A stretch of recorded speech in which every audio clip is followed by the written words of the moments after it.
Hi, Anna. Hi, Kevin. Hi, Maria. I hope you're doing well and you're relaxing.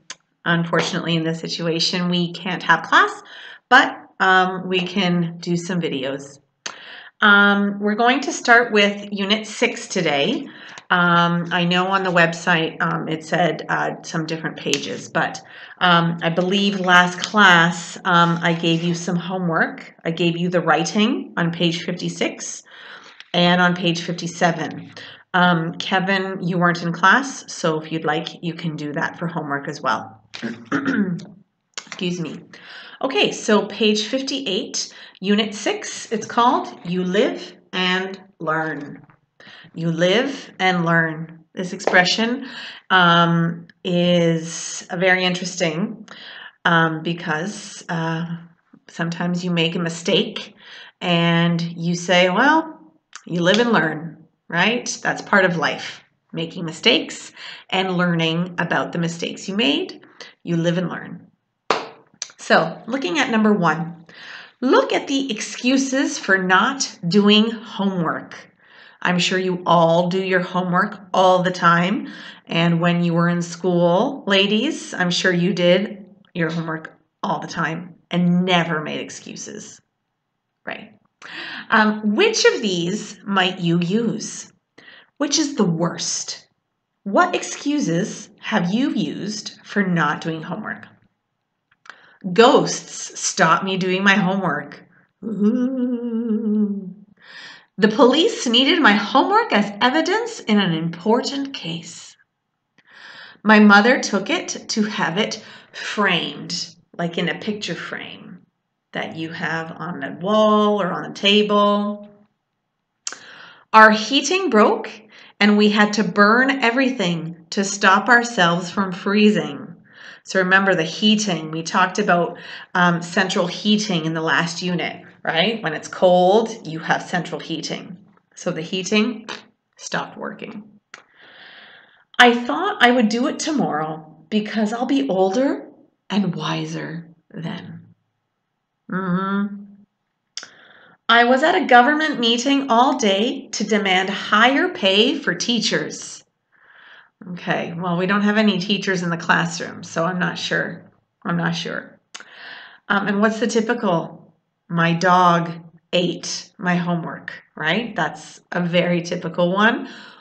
I've never used it, but I have heard it before. So, what do you think is the worst? And what excuses have you used? Think about that. And look at activity 2 next. Work in pairs, discuss the questions. So obviously you can't work in pairs. You can maybe ask your family about these questions. If they speak English, fantastic. If not, well, it'll give you something to talk about while you're in quarantine. What were your school days like when you were younger? Are you still studying now?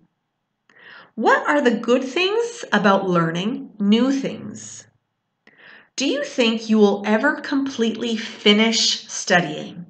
Why or why not? And what is the best lesson you have ever learned? So the last question doesn't specifically mean lesson from textbooks from a university class, but in life, what lesson have you learned? Okay, and what is the best one that you've learned? All right, let's go to page 59. Work in pairs and look at the advert and discuss the questions. So the advert is for the Jameson Youth Club, right? It says the Jameson Youth Club needs you. Are you good with children? Do you have a sport or a skill you could teach? Then we'd like to hear from you. Have fun and help our kids develop the values and qualities they'll need in the future.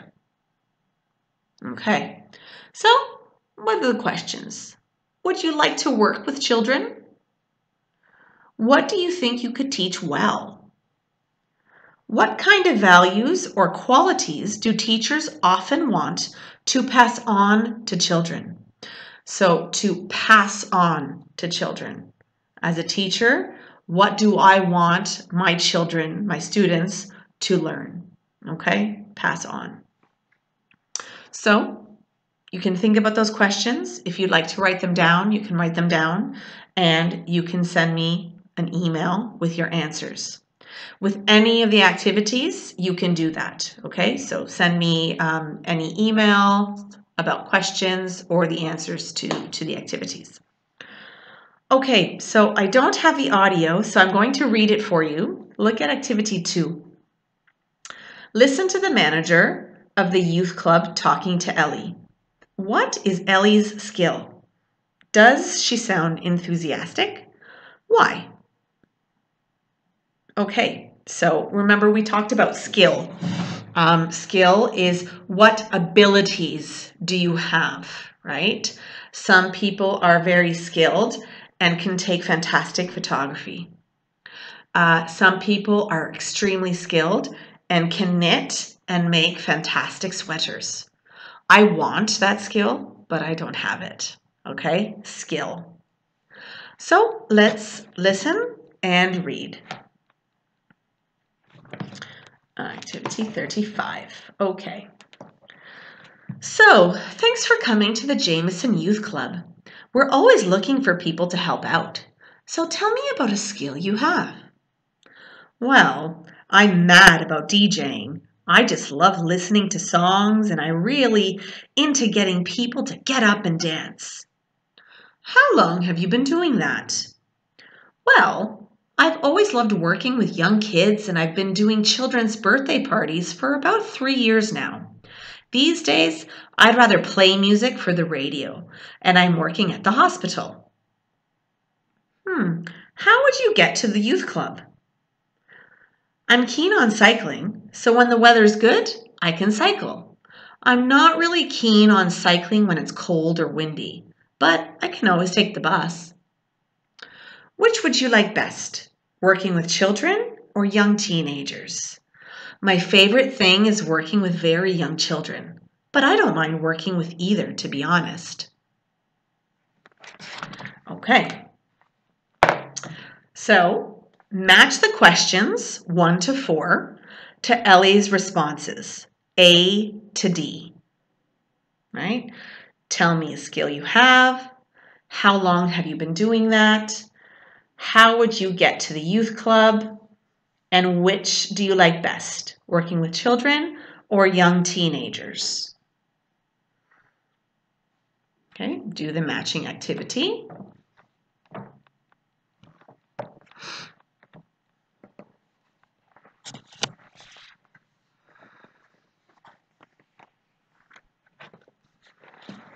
Okay, 1B, 2A, 3D, and 4C.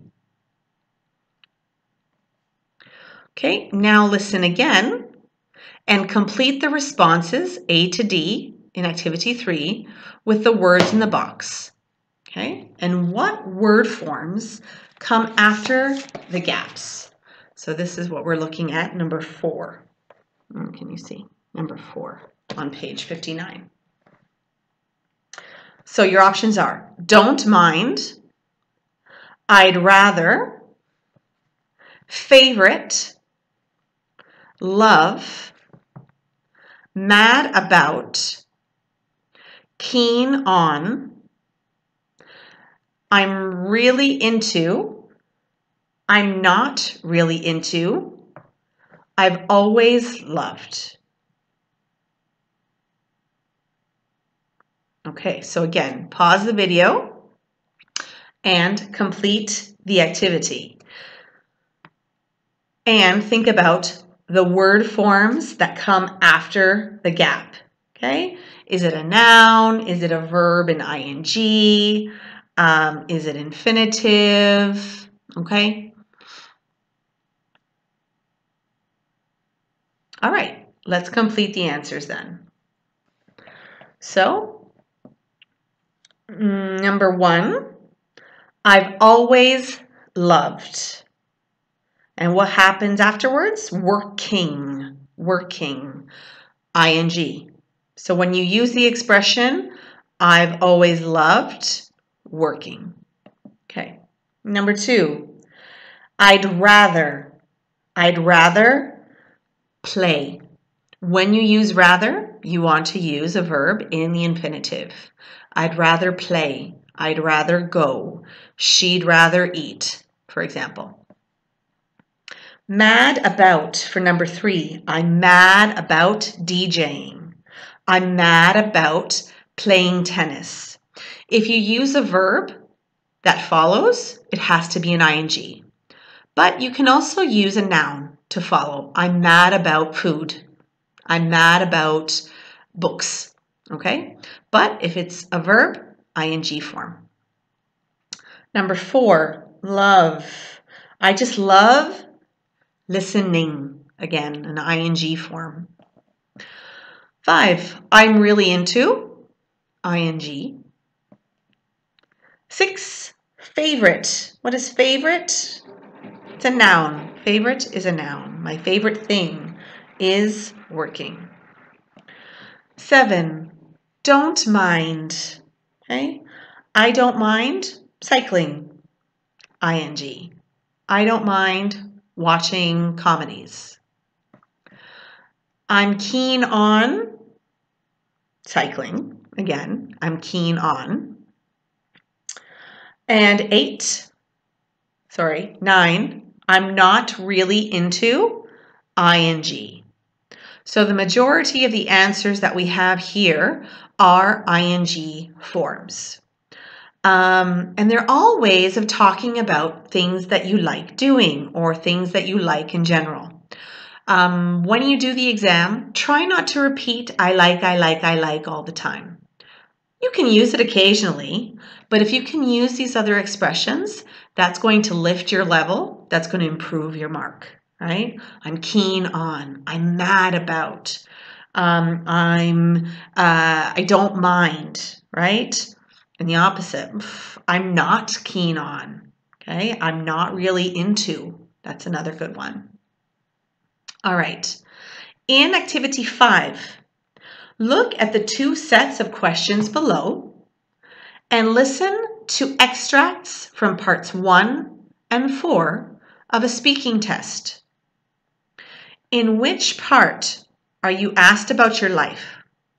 Are you asked about your attitudes and opinions?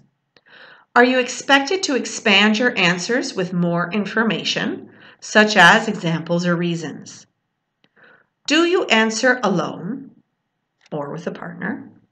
Might you be asked to comment on your partner's answer?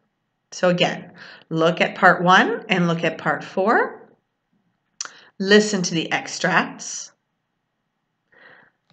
In which part do they do the following? Okay, so again, listen. Here's part 1. Melissa, there's the bell. Tell us about the people you live with. I share an apartment with my mom and dad and my little sister. My grandmother also lives really nearby, so she often has dinner with us in the evenings. Adam, tell us about your English studies. Well, I want to be an engineer, so I'm studying English as part of my course. With lots of engineering projects, you have to work with people from different countries, so it's important to be able to communicate with them. Okay, and part 4. Adam, do you like to go to parties? Yes, of course I do. I think everyone loves to celebrate something special with people they know and love. What about you, Melissa? I agree with Adam. I love parties too. What kind of parties do you like, Melissa? I like any party as long as I'm among friends and family. I sometimes have to go to work parties where I don't know anyone, and I find those a bit hard. Adam, what do you think is the best activity to do at a party? I think having a meal is best. Why? In my opinion, sharing food has always been an important way to celebrate. It shows we belong to a group. A lot of festivals have special food connected with them too. Okay. Sorry, my battery is dying. I'm going to have to connect it very soon. Okay. So, to answer the question,